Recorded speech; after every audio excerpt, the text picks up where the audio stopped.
Waalaikumsalam. Alhamdulillah rabbil alamin. Wa nasta'inu ala umur dunya wa din wa la alihi wa sahbihi ajma'in. Amma ba'du. Pertama-tama marilah kita panjatkan rasa puji syukur kita kehadiran Allah Subhanahu wa taala yang telah memberi kita nikmat, yakni nikmat iman, nikmat kesehatan. Jangan lupa kita haturkan selawat serta salam kepada baginda kita Nabi Muhammad sallallahu alaihi wasallam yang telah membawa umatnya dari alam jahiliyah sampai alam Islam hingga dinul Islam. Di kesempatan saya kali ini akan membahas bentuk singkat yang berjudul keutamaan sholat. Telah disebutkan dalam hadis Rasulullah sallallahu alaihi wasallam, an Jabir radhiyallahu anhu qala Rasulullah sallallahu alaihi wasallam, was-shalat wal fi iman wal mu'minin wal amru lil muslimin wal asru lil inkari illa mu'minun la wal jannah ila an-nar. Artinya, barang siapa yang melaksanakan sholat, baik orang mukmin, baik orang muslimin, baik orang mukminun, tapi dia melalaikan satu waktu sholat, yaitu waktu sholat, tidak mendapatkan surga, mereka mendapatkan neraka. Artinya, orang Islam, orang mukmin atau orang mukminun melaksanakan sholat tapi tidak pernah melaksanakan satu sholat, ya, misalnya seperti sahabat, seperti orang terdahulu, seperti zaman Sunan Gresik. Ada sebuah orang itu dibilang alim ulama, tetapi dengan orang awam. Tapi saat zaman itu orang ini melaksanakan sholat, rajin di sholat, tapi satu sholat dia tinggalkan, tidak pernah melaksanakan sholat yang lain kecuali satu, yaitu sholat zuhur, tidak pernah dia laksanakan. Tapi sholat subuh hingga maghrib pernah dia laksanakan. Tapi ada sisa-sisanya, kuburannya itu panas. Bahkan orang-orang di Jawa berkata tidak ada yang mampu mendekati kuburnya itu, saking panasnya. Itu bukti nyata yang diberikan kepada Allah, yang tidak pernah melaksanakan sholat satu waktu dalam hidupnya. Kata Rasulullah, orang yang lalai sholat satu waktu itu dihukum di dunia dan di akhirat 80 tahun. Dan jangan kira satu hari di hadapan Allah itu sama dengan 1000 tahun. Satu detik dinamakan 41 tahun. Itu disiksa lebih keras orang yang melalaikan sholat. Sejarah sholat ini adalah berawal dari hari yang bernama hari jamilah, hari kesedihan Rasulullah sallallahu alaihi wasallam, yang telah ditinggalkan oleh dua, yaitu istrinya yang bernama Khadijah dan pamannya yang bernama Abu Talib ditinggalkan. Setelah itu bersedihlah Rasulullah sallallahu alaihi wasallam, datanglah wahyu. Wahyu itu adalah nanti malam Nabi Muhammad Isra Mi'raj. Itu asal usulnya Isra Mi'raj. Saat Isra Mi'raj, Nabi Muhammad Sallallahu Alaihi Wasallam sangatlah bersedih, sangatlah sedih. Maka setelah itu dibersihkanlah dadanya oleh malaikat Jibril dengan air Zam-Zam. Maka kenapa air Zam-Zam telah mulia? Obat telah beracun karena bekas titik darah Rasulullah Sallallahu Alaihi Wasallam. Dan setelah itu diajaklah Rasulullah pergi ke Masjidil Haram Mekah yang disebut Masjidil Haram yaitu Ka'bah. Dari Masjidil Haram Mekah hingga ke Masjidil Aqsa Palestina. Bayangkan, zaman dulu, zaman Rasulullah tidak ada yang bernamanya mobil, motor, pesawat ataupun kapal.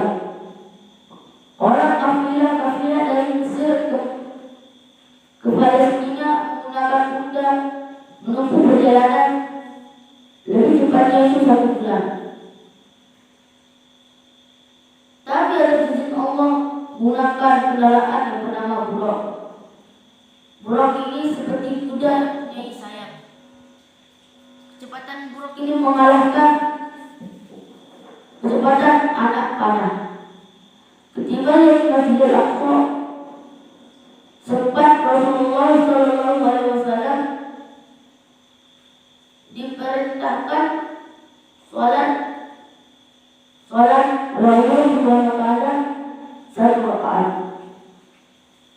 Tapi makmumnya Rasulullah yaitu para nabi dari zaman Nabi Adam hingga Nabi Isa bas layaknya seperti orang sholat berjamaah.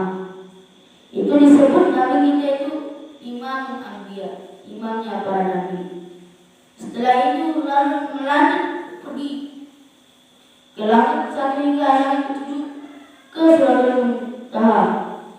Langit pertama ditemukan Rasulullah dengan Nabi Adam.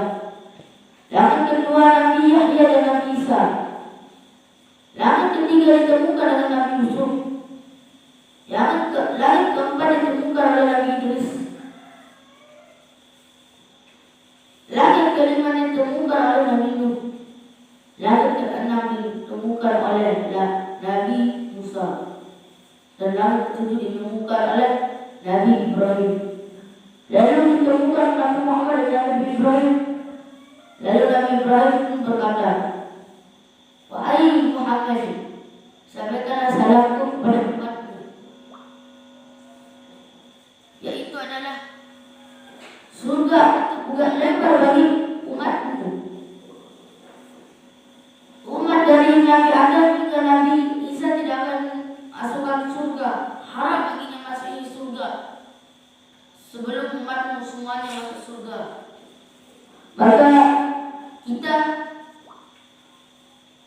Maka saya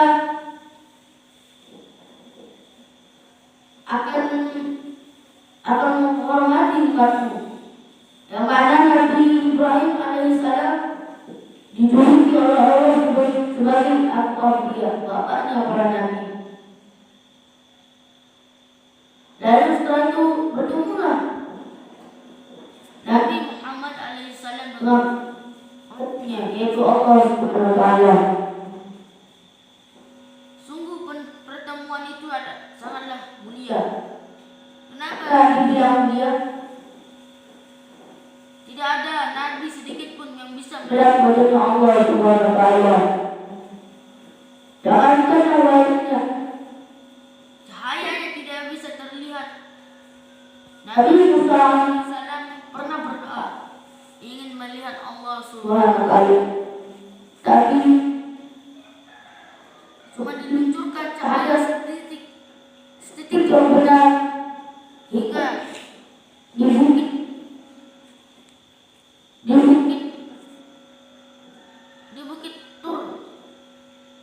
Tur yang sekarang dibilang bukit yang paling tinggi di Mesir pernah seketika hancur akibat cahaya setitik dari Allah Subhanahu Wa Taala.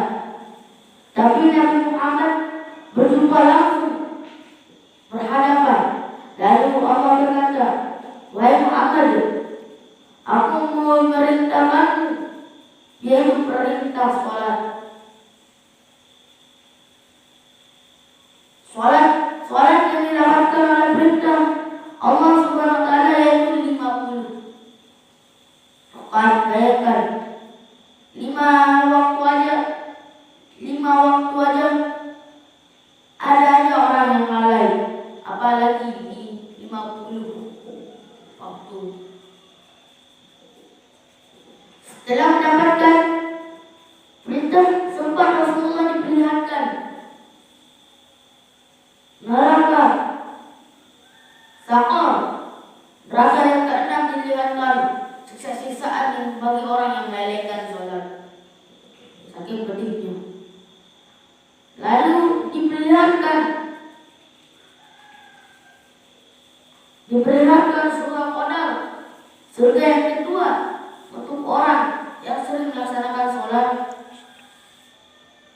Lalu turunnya Nabi Muhammad ke langit ke-6, bertemu dengan Nabi Musa.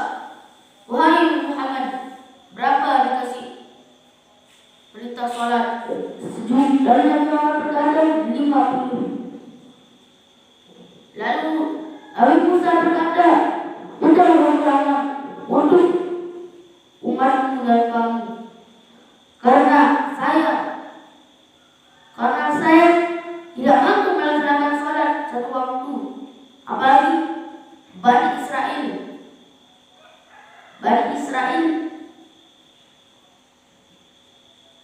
yang sangat kuat, yang sangat kekar tubuhnya, tidak mampu melaksanakan sholat satu rakaat." Bayangkan, kita tidak kekar tubuh kita, tapi Bani Israel, saking kuatnya Bani Israel, mampu mengangkat 50 sen, yaitu 50 gram besi sebesar mobil bisa diangkat satu orang, tapi tidak mampu melaksanakan sholat satu rakaat untuk bersujud kepada Tuhan yang Bani Israel. Lalu meminta kekurangan lagi sejumlah 45, terus datang lagi ke-6 dan meminta kekurangan terus hingga 5 waktu. 5 waktu ini diturunkan ke bumi. Maka saat mendapatkan sholat 5 waktu dari langit ke-7 hingga langit ke-1, semua para nabi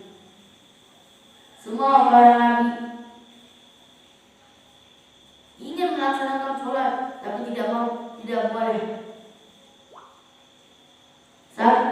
Saking pengennya melaksanakan sholat, dari Nabi Ibrahim hingga Nabi Adam, sempat berkata kepada Allah Subhanahu wa Ta'ala, "Wahai Tuhanku, aku ingin melaksanakan sholat untuk bersujud kepadamu. Sungguh perintah sholat itu adalah untuk perintah Muhammad. Perintah sholat itu untuk perintah Muhammad. Maka sudah aku mendaki Nabi dari Nabi Adam hingga Nabi Isa haram melaksanakan sholat kepadaku." Saking mulianya perintah sholat ini, orang melaksanakan sholat bagi umat Nabi Muhammad dan Nabi Muhammad itu dilipat gandakan 27 derajat bagi lelaki, 27 derajat bagi lelaki. Jika melaksanakan sholat di hari Jumat, mumpung di hari Jumat sekarang ini, itu dilipat gandakan 1 waktu 40. Saking mulianya perintah sholat ini, Nabi Adam yang dibilang Nabi yang paling tertua, bapaknya para manusia, ingin melaksanakan sholat, tapi tidak bisa. Bahkan Nabi Adam pun pernah bersumpah berkata, andaikan saya ini umat Nabi Muhammad, maka sering sekali saya akan melaksanakan sholat. Dan juga Nabi Musa pun itu ingin menjadi umat Nabi Muhammad. Bahkan dari Nabi Adam hingga Nabi Isa ingin jadinya umat Nabi Muhammad, saking mulanya umat Nabi Muhammad sallallahu alaihi wasallam. Umat Nabi Muhammad yang pertama masuki surga dan yang terakhir masuki neraka. Pernah dibilang Nabi Muhammad saat di Masjid Nabawi pernah dia berkata, umatku diberikan 3 keistimewaan dari Allah untuknya, yaitu pertama, surga 1000 kali lebar bagi umatku dan neraka akan ditutup rapat bagi umatku. Besok di hari kiamat, umatku yang pertama memasuki surga dan yang terakhir memasuki neraka. Dan juga ampunan umatku tidak terkalah dari ampunan Nabi terdahulu, dari Nabi Adam hingga Nabi Isa. Jika umat Nabi terdahulu melaksanakan maksiat kepada nabinya, langsung diberikan azab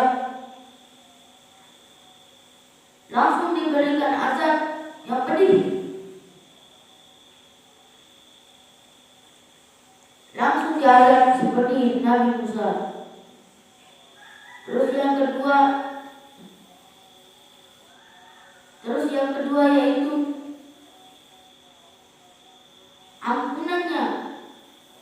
ampunannya lebih besar dibanding ampunan Nabi terdahulu. Yang ketiga yaitu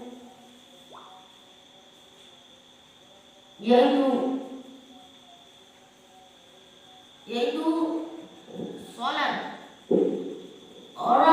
Orang yang melaksanakan sholat di umatku, di hari kiamat mereka yang akan pertama memasuki surga, kata Rasulullah sallallahu alaihi wasallam.